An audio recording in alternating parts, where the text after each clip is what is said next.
Hello and welcome to another episode of Kizzy Books. I'm Kizzy, or Chris, but only my own boys call me Chris. And today I'm going to be doing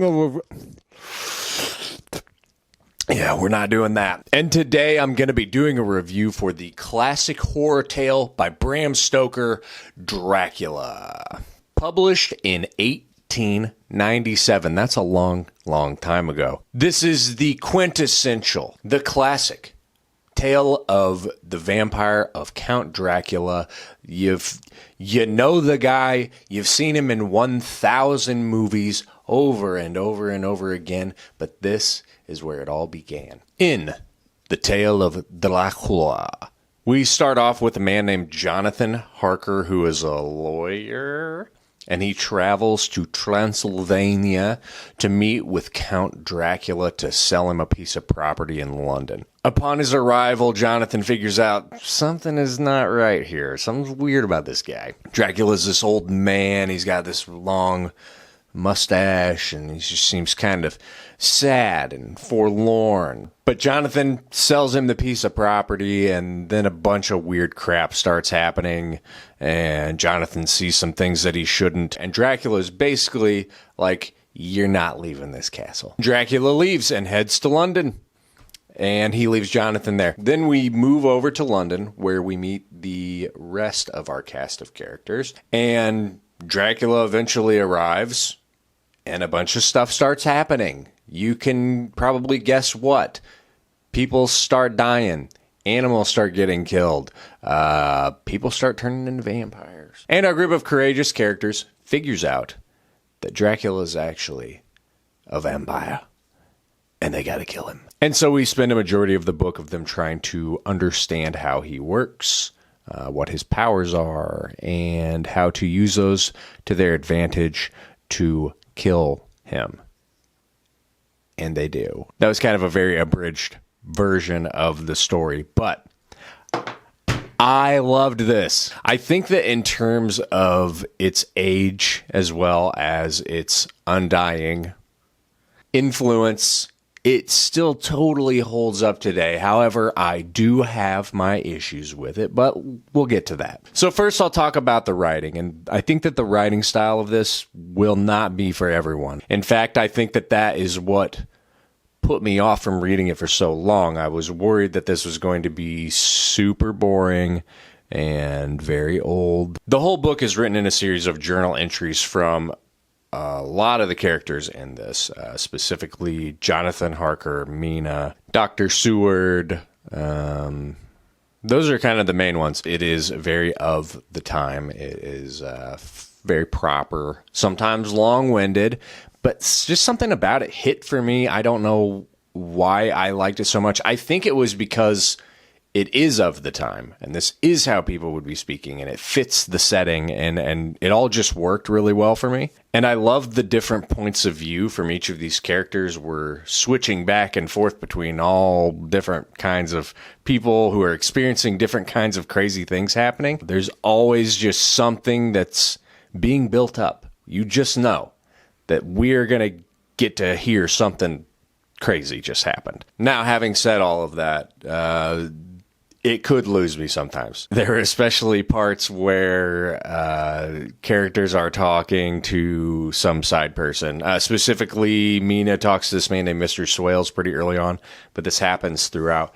And it's written in this kind of, like, I don't even know what kind of dialect it was, but it was impossible to understand. Yeah, I hated those parts. It could also be really repetitive too, especially in all the parts about Renfield. I felt like we were going through that and what he was doing over and over and over again. And so those parts kind of would take me out of it. But let's get now to the characters. I think that every character in this stands out and stands on their own. I do think a few of them kind of felt a little whatever to me, but I still think they all had a part to play in this. Jonathan Harker's a weird character because we start off with him and you think that this is the main character, but after Dracula leaves his castle and leaves him there, he doesn't really do a whole lot after that, which is fine because he goes through a lot. He is kind of our establishing character of seeing all of this stuff at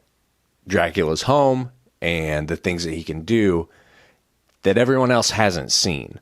And so I think his parts are really good. I enjoyed reading them, but he did feel a little useless once he got back and was hanging around the rest of the crew. Mina, gotta say, loved her as a character. I think that she was awesome. I loved reading her parts. She just had a really great and interesting perspective. And also some of these things are directly happening to her.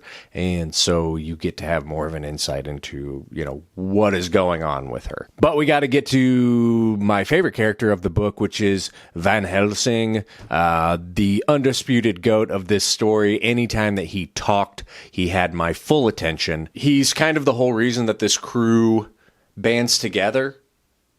He has to convince all of them that vampires are real, that Dracula is a vampire, that Lucy's been turned into a vampire, and they're still kind of sitting there being like, no. And he's just like, bro, it's so obvious. Fine, I'll go take you to the cemetery and I'll show you that Lucy's a vampire.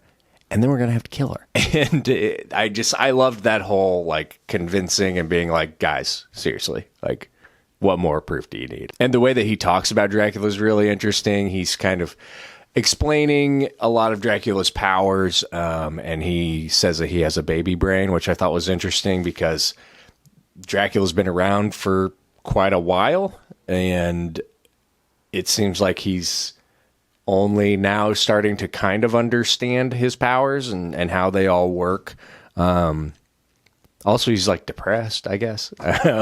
And he's just really unafraid.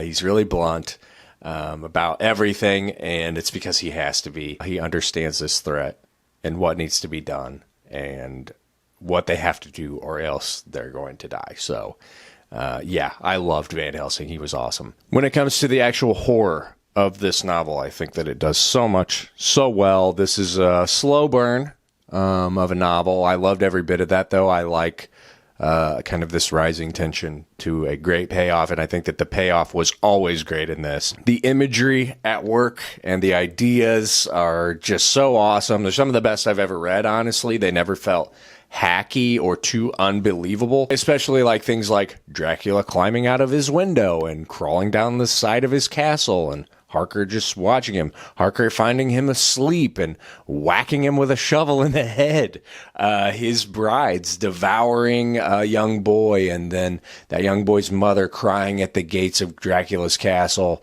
the account of the Demeter and the crew and what happens to them, and the ship kind of crash landing on land and this dog getting off and running away. This is all just in the first part, too. This is we're barely getting started. And there's the changing of Lucy and the encounter and killing of her in the cemetery.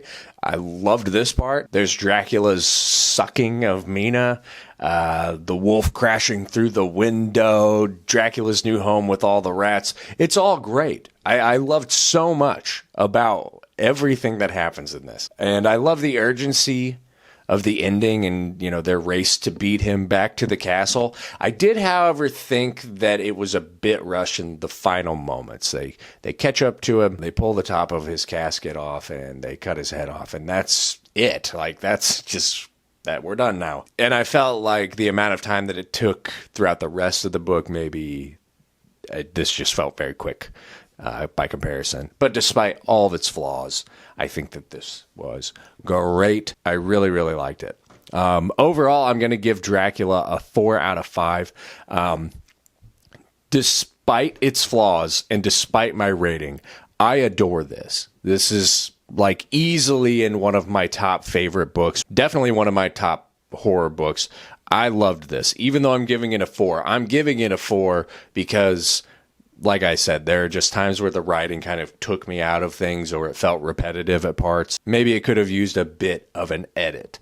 So I'm not going to say that this is just perfect or anything like that. So I'd give it a 4, but I still love it. I think that this is great. I totally get the influence and impact on pop culture. It has such a lasting effect, and I don't think that it's going to go away anytime soon. It's fantastic. I totally recommend it, although, like I said, be warned. The writing will not be for everybody. But what do you think Have you read Dracula? Do you love it? Do you not love it? Let me know in the comments below. Let me know any other vampire books that I should read. This is obviously one of the first sources. I intend to read Carmilla next, but I wanted to read the source material first before I started getting more deep into contemporary vampire books. But I don't really know a whole lot, so if you have any good recommendations, let me know. Be sure to like the video, subscribe to my channel if you haven't already, and as always, thank you for watching. Bye.